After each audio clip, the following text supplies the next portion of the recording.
आता हूँ, ताकों में सजाया जाता हूँ, आँखों से लगाया जाता हूँ, तावीज़ बनाया जाता हूँ, धो धो के पिलाया जाता हूँ।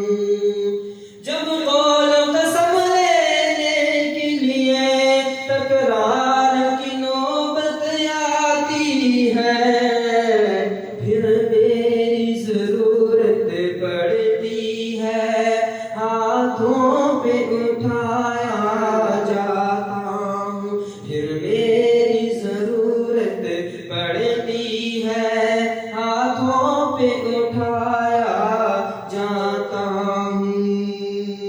एक बार मसाया जाता हूँ, 100 बार बुलाया जाता हूँ।